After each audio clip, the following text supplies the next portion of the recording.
Hello, Chem 111 students. Welcome to the Chapter 2 podcast. I want to talk a little bit about memorization today and also look at a couple of Chapter 2 problems, particularly for naming. One of the things, again, as we go into this, I want to remind you to think, I'm not good at chemistry yet, if you're struggling. Remember, a fixed mindset says, hey, intelligence is static. There are only smart people and dumb people, and if I'm not getting it, I must be dumb. And that's not what we want. All right, so we want you to say, hey, maybe I'm struggling in chemistry right now, but intelligence uh, and knowledge can grow, and so also with action. And so you want to have a growth mindset that you can actually get better at this and help you meet your goals. So again, you want to say, I'm not good at chemistry yet. Recall how we said that we can do this is, again, to make sure you start here. You're previewing the chapters and the material before you come to class. Reading the chapters would be great. Attend class. As you've seen, we've done some problems in class. Then go home, review it, and then have study sessions. And we've talked a little bit about these study sessions that they can be 3 to 50 minutes, 30 to 50 minutes in length. All right, and you can do lots of things like memorize and do problems. And we're going to talk about that. And then after you're done, make sure you check your learning before you go back and sort of start over again for the next class. So one of the things we want to talk about are names in this chapter 2 and some of the naming that takes place. And so again, we have this table 2.5, which some of the names are here, and then others of them, it continues on the next page. And this is one of the things you have to know is you have to memorize these polyatomic ions. And then another thing that can be helpful is this in your textbook, this table, the figure 229, which shows you some common oxidation numbers or charges for things. And so we went over this in class, but you want to take a look at this and focus on it and think about the different columns and the charges as we discussed. All right, so as we're talking about these polyatomic ions, one of the things that we can do to help us know these, because you have to just memorize them, is to create note cards. All right, so these note cards are ones I just cut out of a white sheet of paper. You can get the actual note cards. Perhaps you maybe have paper that's card stock and can get it. So we need to know some of these. So one of the things that we can do is write on one side the ions. Right here, this one's the sulfate ion, and it has this SO4 2 minus. So we can write the SO4 2 minus on one side, and on the other side, we can write its name, sulfate. Remember, in its charge, it's already on there. And then also that what can be helpful is if we convert this ATE ion to an acid, it becomes sulfuric acid. And we see that right here. And this is just a little bit of knowledge that can help us think about naming of the ion, but also of the acid, which is important. Another one, and SO3 minus is actually on the next page, but it's SO3 2 minus, and this is the sulfite ion, ITE. That's important to know. It's -2. And once again, if it becomes an acid, it becomes sulfurous acid. So sulfuric acid and sulfurous acid are two slightly different things. And then finally, there's another one that's on the next page again, and this is ClO minus. So we might write that on one side, and on the other side, we could write the hypochlorite ion. It has a -1 charge, just help us remember that.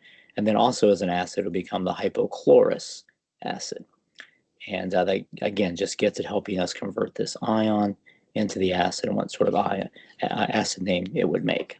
So once again, this table 2.5 on this page and on the next one can actually be fairly helpful in helping you learn the chemistry of this chapter. All right, so let's go back here. Again, I'm going to try to do some textbook problems. The back of your book, table question 53 and 55 have answers in the back. Recall that if you don't have the physical textbook, let me move this down just a little bit.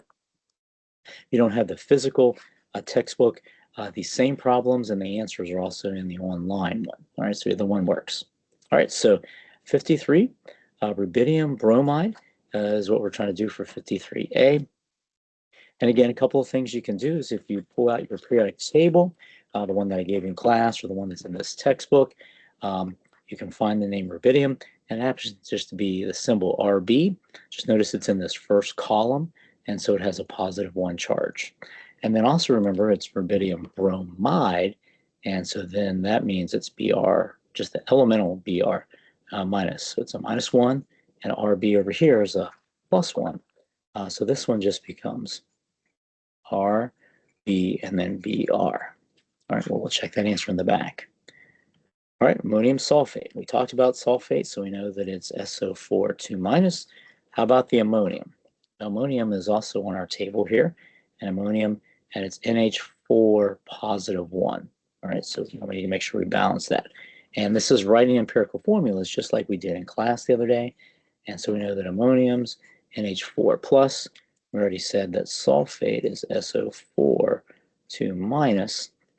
Typically, we don't write the charge, but here I'm helping you balance it out. And so remember, one of the ways we can do this is think about, we're going to need a total of 2 positive and 2 negative to make this cancel out. My high school teacher called this the no-brains method, and she would just put a parenthesis here, bring down the 2, and then there's an understood 1 there that would be carried over. And so then how we might write this without the charge is to be NH4 2, and then SO4, and that would be our ammonium sulfate. Once again, we'll check that answer in the back. All right, so let's also then work on number 55. And we're going to do 55B. And in this case, we want to write the formula. So something like H2O for a given name. And so in this one, it is dinitrogen tetroxide. And notice here they do tetraoxide. I said in class that we typically don't have 2 vowels together. In this case, they do. But I've always typically seen this tetroxide. All right, so again, we have nitrogen, so we have to find its symbol as N, and remember the oxide just means that this is oxygen. All right, so this is letter B, and so we have dinitrogen, di is 2, and then tetroxide, and that means that one's 4. So tetra or tetr is 4. Let's take a look also at D. This is a different one. So remember that this one, because we named it dinitrogen tetroxide, this means it's 2 nonmetals. Here, notice we have our silver, Roman numeral 1, sulfide. All right, so again, silver is the element Ag, and so Ag is right there, and it typically has a positive 1 charge, and hence the silver 1. And then the other thing that was there was sulfide. All right, and so that means it's the elemental sulfur that's now the sulfide. So let's go back, and so they're telling us, hey, that this is silver 1, and it's possible that silver could have another charge, which is why we have the 1 here. Typically, silver, though, takes positive 1. So that means we're going to have silver, it's going to have a positive 1. And then sulfur typically has a -2, as we saw. So again, we could have a 2, and this is a 1. We could cross those, and so we're going to get AgS because there's an understood 1 that's there. All right, so there are a couple of problems. Now let's go to the back of our book, check them. We always want to make sure that we're able to check these. Let's move my book over. And so recall that we did 53A, RBBR, and that's what we have here. And we also did H, so we can get over here, and that was sodium sulfate. And so again, NH4 2, SO4, so we got that one, which is good. If we drop down here to 55, notice that we did B, N2O4, so that one's good. And then also over here we have D, and that was Ag2S. So those are a couple of problems. Notice that, again, there are a lot more answers that are back here in our particular textbook, and there are a lot more problems that we can do as part of this. So as I leave you, I want to remind you, try some note cards. We'll want those soon to help you because we'll have an exam. It'll be sooner than you quick. And so doing a little bit of practice like this every day can really help you learn these quickly. If you've done a language like Duolingo, just know that practice along the way really does help. So just want to encourage you to do several problems in the textbook. Homeworks 3 and 4 are due soon.